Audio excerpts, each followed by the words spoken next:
Hello students, hope you have solved the worksheet which was given, and today I will give you the solution of that worksheet. So let's get started. Now here the first question is, change the following sentences from assertive to interrogative. So first question, she went to the mall with her aunt.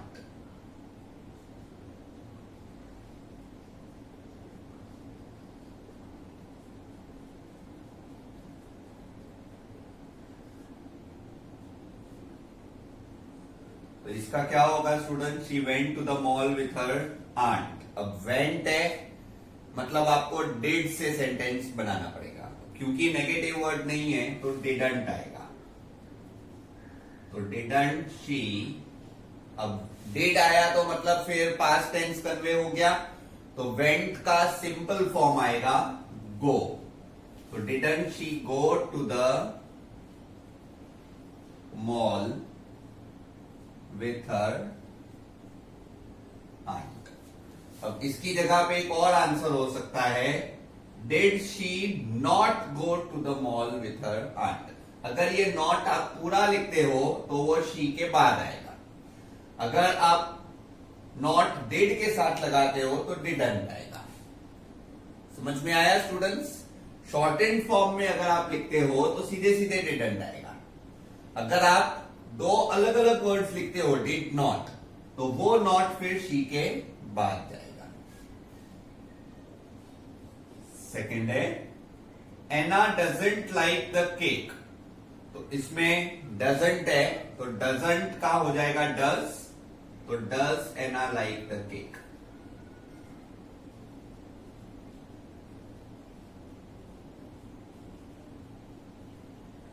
इसका कोई second answer possible नहीं है. They are going to the park. Aren't they going to the park. इसमें अगर आप not अलग करते हो तो डे के बाद चला जाएगा. Are they not going to the park, वो भी करेक्ट होगा. ठीक है. अगर आप आर और नॉट अलग कर देते हो तो नॉट जो है फिर वो डे के बाद चला जाएगा. अगर आप साथ में लिखते हो तो आरंट रहेगा. फोर्थ है, I am reading a book. अब एम का स्टूडेंट्स क्या होता है shorted form?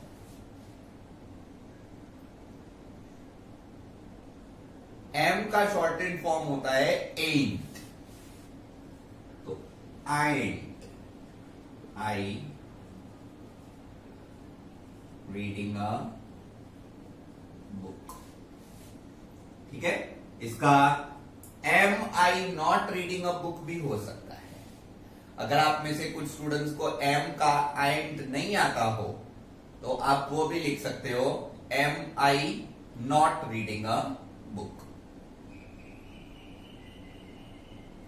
We shall go to Manali this vacation. तो again another type of this. Shall का होता है शेंट. तो shan't we go to Manali this vacation. अब इसकी जगह पे अगर शेल का शेंट नहीं आता हो तो शेल का शेल नॉट कर दो, लेकिन शेल आगे लिखने का, नॉट वी के बाद लिखने का. मतलब shall we not go to Manali this vacation. Sixth, he worked for us in the evening. तो ये अगेन पास्ट टेंस है तो did आएगा. didn't he. अब worked नहीं, work. क्योंकि जब did आता है, do, does और did आते हैं तब verb सिंपल फॉर्म में ऑटोमेटिकली कन्वर्ट हो जाता है.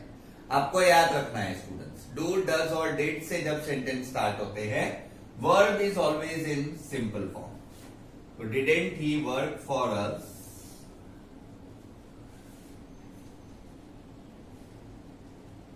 in the evening? Seventh is, everyone must obey traffic rules. तो must का mustn't. mustn't everyone obey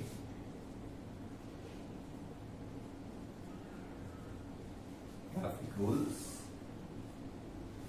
We ought to have respect for our parents.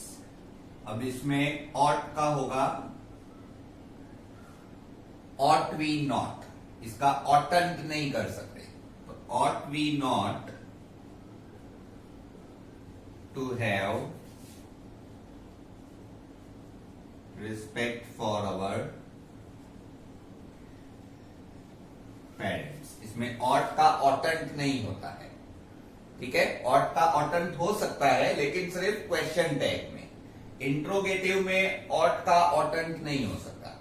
Question tag होता तो ought का oughtn't हो सकता था. ठीक है, इसमें ought we not ही है. लव कम्स मोर नेचुरली, तो इसमें कम्स है, कम्स मतलब एस फॉर्म, तो डजंट आएगा. और डजंट लव, अब ऑलरेडी डज आ गया तो यहां पे कम्स नहीं, कम आएगा. तो doesn't love come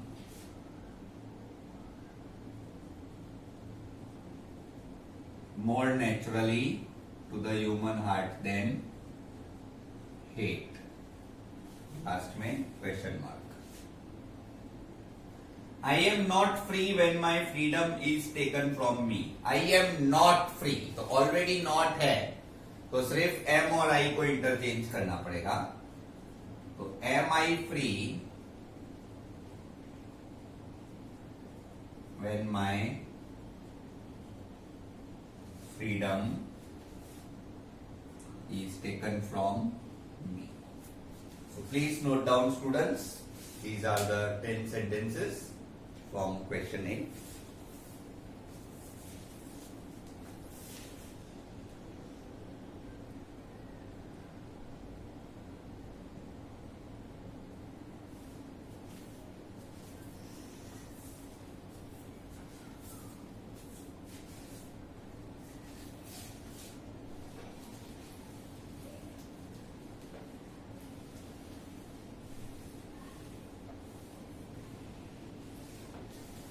Now let's go to interrogative to assertive.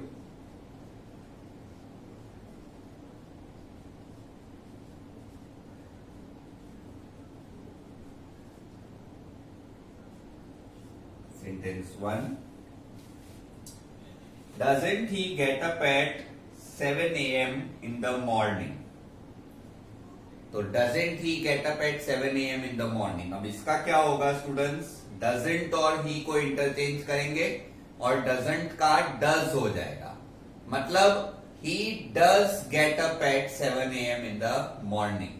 अब स्टूडेंट्स does get, इनको हम साथ में करेंगे तो हो जाएगा gets. तो आंसर आएगा he gets up at 7 a.m. in the morning. Students वही स्टेप्स है लेकिन सारे रिवर्स में. ठीक है, जो हम एसर्टिव टू इंट्रोगेटिव करते हैं, इंट्रोगेटिव टू एसर्टिव में वही स्टेप्स है. हमें डजंट और ही को इंटरचेंज करना पड़ेगा, नॉट निकाल देना पड़ेगा क्योंकि नॉट है, वो हमने निकाल दिया. तो सेंटेंस क्या बनेगा, ही डज गेट. ठीक है, अब अगर गेट्स होता है तो उसका हम डजंट करते हैं, तो यहां पे क्योंकि डजंट है तो उसका एस लग जाएगा गेट के साथ. तो he gets up at 7 a.m. in the morning. Hasn't Martha gone to America? तो ये एकदम इजी है. Hasn't Martha, तो Martha has.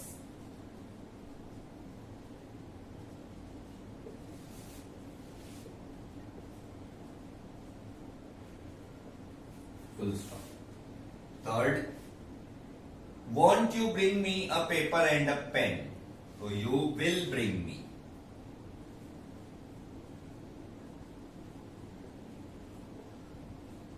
A paper and a pen.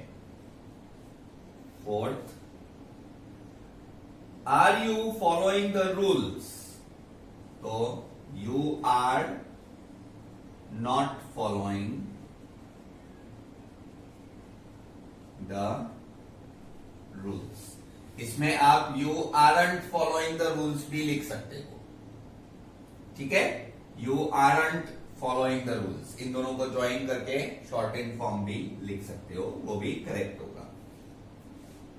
Fifth है, didn't he want to learn French. Actually इसमें worksheet में mistake है students, वो ही नहीं है, बीच में टू है।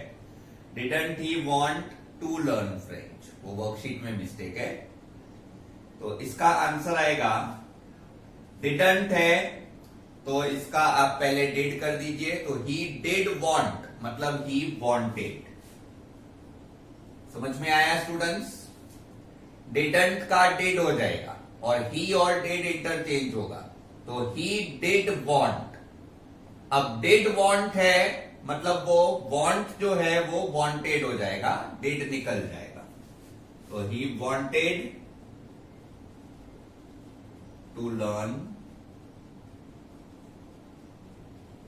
फ्रेंच।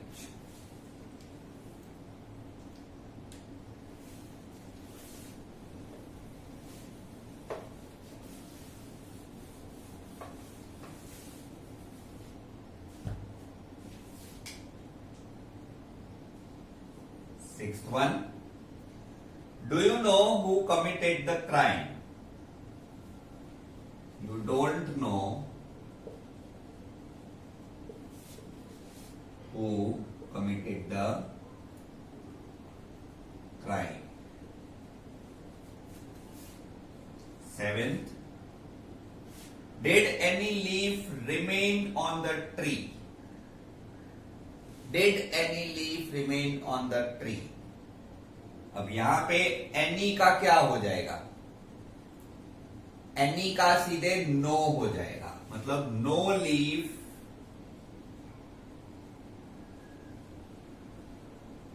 remained, remain का remained क्योंकि past tense में सेंटेंस है, on the tree. Eighth, is the train on time? So the train is not on time. Ninth, isn't freedom indivisible? तो freedom isn't है तो is, freedom is indivisible.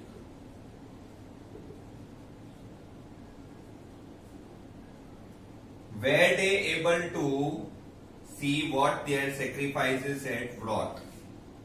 So they were not able, इसमें भी आप were not का weren't कर सकते हो, were not का weren't. They weren't able to see what their sacrifices had brought. So please note down this, students. Interrogative to assertive.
Now we are coming to affirmative to negative.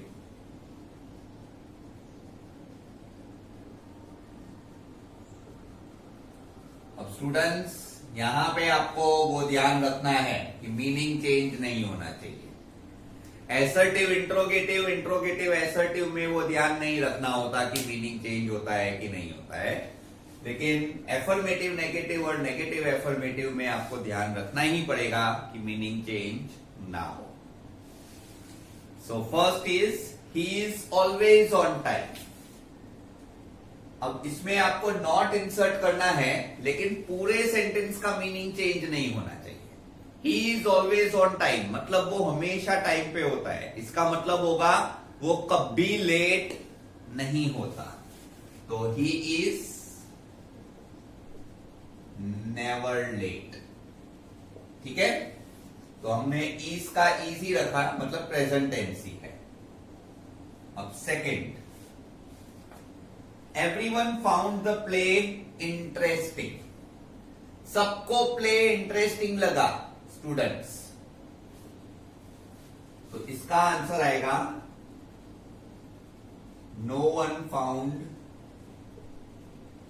The play uninteresting. Uninteresting की जगह पे आप boring भी लिख सकते हो. No one found the play boring या no one found the play uninteresting, दोनों करेक्ट है. थर्ड है दिस मेडिसिन इज चीप. तो दिस मेडिसिन, चीप मतलब सस्ती, मतलब महंगी नहीं है. This medicine is not expensive या फिर कॉस्टली. इन दोनों में से कोई भी एक वर्ड.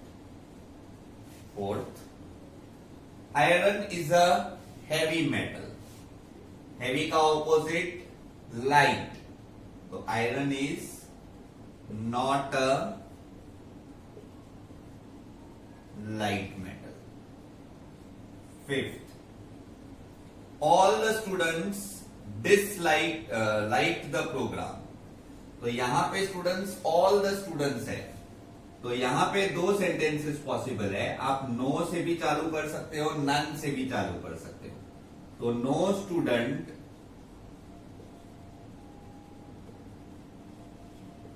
Dislike the program. एक तो ये होगा. ठीक है, अब इसके अलावा एक और आ सकता है इसमें, नो स्टूडेंट की जगह पे नन ऑफ द स्टूडेंट्स, ये भी आ सकता है. तो या तो नो स्टूडेंट लिखिए या तो none of the students. None आएगा तो स्टूडेंट्स आएगा, खाली नो लिखते हो तो स्टूडेंट आएगा. Understand this very carefully. अगर नो है तो स्टूडेंट आएगा, नो स्टूडेंट. नन है तो none of the students. Dislike the programme, like का dislike. Sixth, he was able to send the farmer only a little more than half. Little more than half को send कर पाया, मतलब full amount send नहीं कर पाया. तो he was not able to send the farmer the full amount. ये आ सकता है. ठीक है,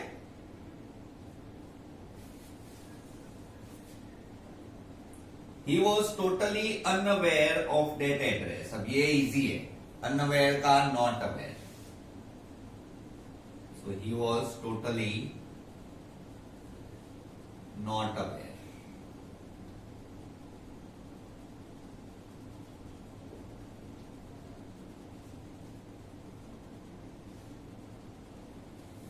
Eighth, the night was a sorrowful one. Sorrowful मतलब joyful नहीं थी. The night was not a joyful one.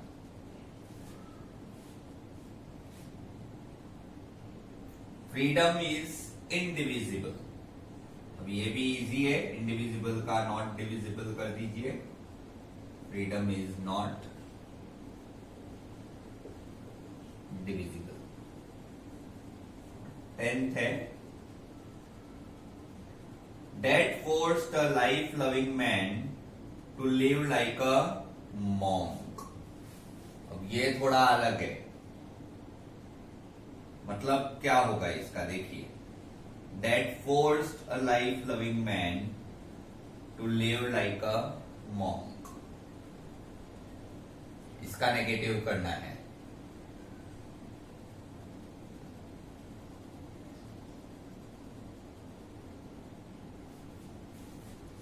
इसमें आएगा that did not avoid। देखिए दोनों वर्ड्स आ गए, डिडंट भी आया और अवॉइड भी आया, ठीक है। अब अवॉइड के बाद जरूरी है कि आईएनजी वर्ड आए, लेकिन क्योंकि हमने डिडंट लगाया है तो वो फोर्स्ड की जगह पे डिड आ गया, मतलब पास्ट टेंस रहेगा। तो that didn't avoid forcing a man, forcing a life loving man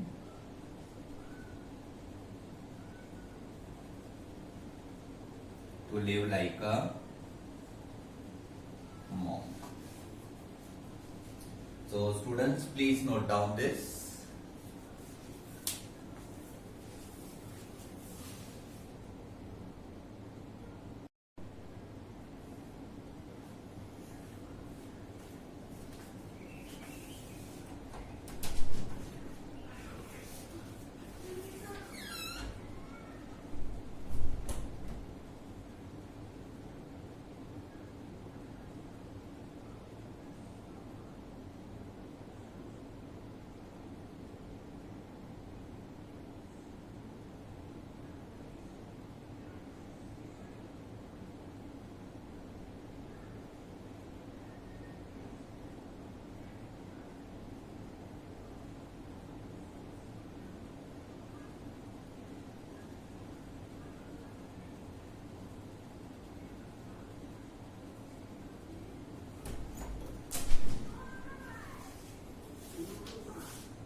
Now D is negative to affirmative।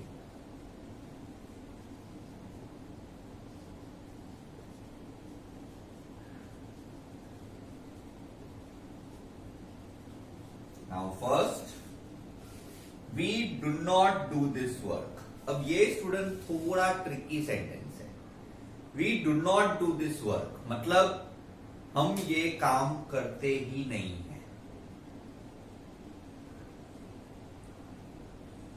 समझे? अब इसका क्या मतलब हुआ? क्या आप वो काम करने से मना कर रहे हो? क्या आप वो काम करना अवॉइड करते हो? अवॉइड एक ऐसी चीज है जो फोर्सफुल नहीं होती, आप अपने मन से अवॉइड करते हो, लेकिन अवॉइड करने का मतलब यह है कि शायद कभी करना पड़े तो करना भी पड़े। लेकिन यहां पे तो ये है we do not do this work, हम ये काम करते ही नहीं है, किसी भी कीमत पर नहीं। अवॉइड करना तो दूर, करते ही नहीं है। ठीक है, तो यहां पे refrain from, we refrain from. अब रिफ्रेन फ्रॉम का भी सेम रूल है, इसके बाद आईएनजी वर्ड आना चाहिए। तो we refrain from doing this work। Correct? Refrain from का मतलब होता है थोड़ा फोर्सफुली मना करना, भाई किसी भी कीमत पर हम ये काम नहीं कर सकते, मतलब हम इस काम से दूर भागते हैं किसी भी कीमत पर, we refrain from it. No student has got an atlas, no student has got an atlas. अब इसका आप क्या करोगे, थोड़ा ट्रिकी है स्टूडेंट्स, नो निकालना है, मीनिंग भी चेंज नहीं होना चाहिए।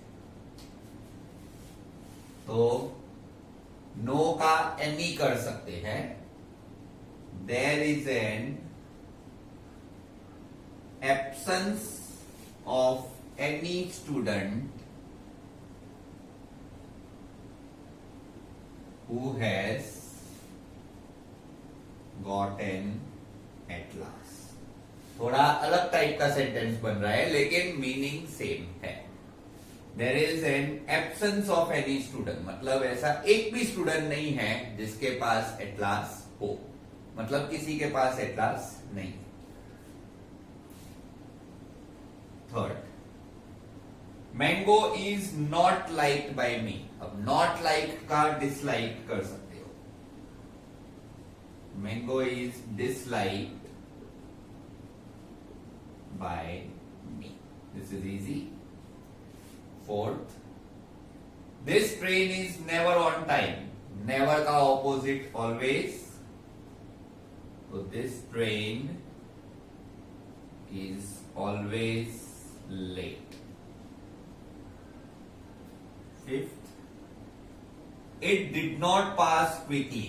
ये अपने वो लेंचो के चैप्टर का did not pass quickly, तो it took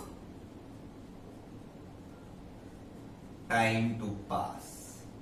अब यहां पे स्टूडेंट्स, बहुत सारे स्टूडेंट्स ने मेरे को ये पूछा था कि ये क्विकली का हम स्लोली क्यों नहीं कर सकते। तो स्टूडेंट्स एक्चुअली में क्विकली का मतलब होता है कोई भी चीज को टाइम के रिस्पेक्ट से करना, स्पीड के हिसाब से नहीं। स्पीड के हिसाब से होता तो फास्ट होता, फास्ट का ऑपोजिट स्लो होता है, फास्ट का ऑपोजिट स्लो होता है, और क्विकली का रिलेशन सीधे टाइम से है।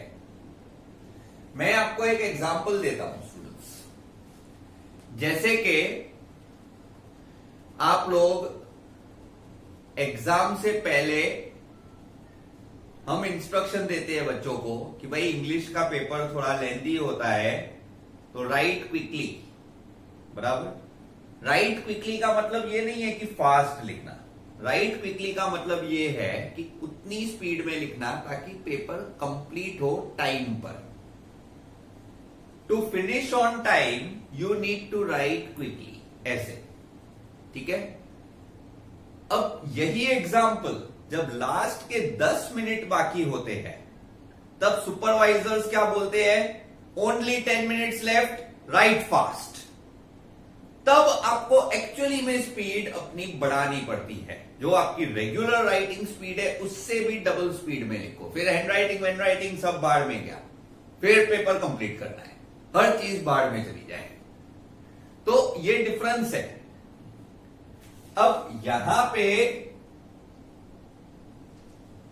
ये जो सेंटेंस है, it did not pass quickly, जब पहली बार मैंने ये सेंटेंस करवाया था तो मेरे को उस दिन बहुत सारे मैसेजेस आए कि सर इसका ये क्यों नहीं हो सकता। तो इसका ये इसलिए नहीं हो सकता, इट टुक टाइम टू पास, यही आंसर आएगा। ऐसा इसलिए है क्योंकि अगर आप स्लोली वाला सेंटेंस बनाओगे तो उसमें आप क्विकली को फास्ट अज्यूम करते हो, जबकि क्विकली का एक्चुअल मीनिंग फास्ट नहीं होता। क्विकली का मीनिंग होता है कि उस चीज को टाइम पर कंप्लीट करने जितनी स्पीड करना, और फास्ट का मतलब होता है आपको टाइम से पहले कंप्लीट करने के लिए फास्ट करना, ठीक है। तो it took time to pass. So I hope you have understood this. Sixth है, not a leaf remained on the trees. तो इसका भी सेकंड सेंटेंस जैसे ही होगा, not a leaf remained on the trees. तो इसमें आएगा there was an absence of any leaf on the trees. या फिर आप ये भी लिख सकते हो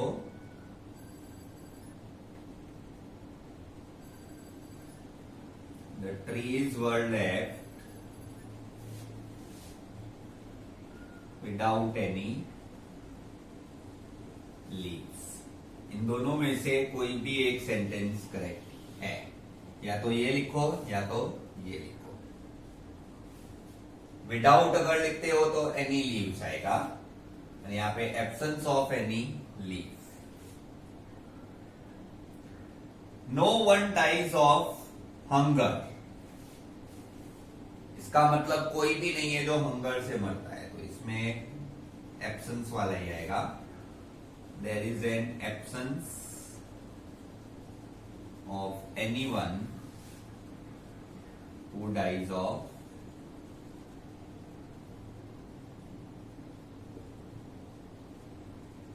hunger. 8th, God could not have made a mistake. भगवान गलती नहीं कर सकते। ठीक है, तो इसका क्या आएगा?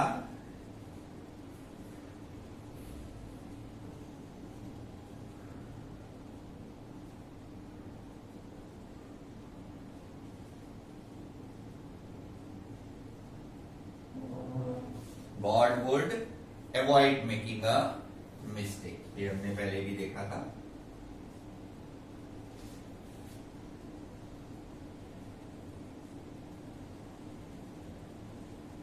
They were not able to see what their sacrifices had wrought। तो not able का unable, not able की जगह पे unable। They were unable to see, बराबर। इसका वर अनेबल की जगह पे दे फेल्ड टू सी भी आ सकता है। ठीक है, फिर आगे का सेंटेंस वही आएगा ब्रॉट तक। करेक्ट। लास्ट वाला है 10th सेंटेंस, ये मैं यहां पर लिख रहा हूं।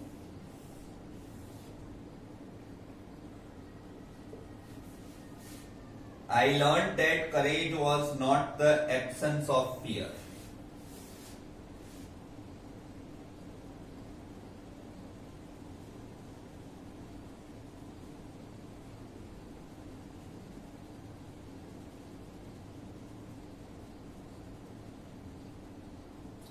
अब इसका क्या होगा?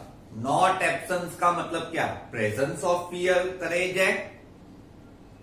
उसका एक्चुअल मीनिंग क्या है? Courage was not the absence of fear. इसका मतलब क्या? Courage was to overcome fear.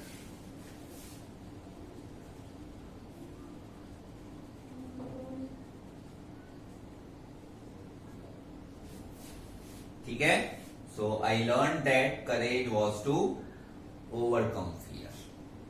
ठीक है, not absence of fear. So please note down these 9 sentences यहाँ पे है, 10th वाला यहाँ पर है, तो ये आप नोट डाउन कर लीजिए।